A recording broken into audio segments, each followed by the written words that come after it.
விழித்துக்கொள் தாயகமே, வேற்றுமையாவையும் கடந்திடுவோம்,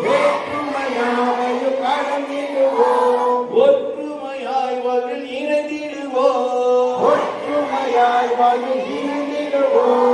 இமய முதல் கன்னியாகுமரி வரை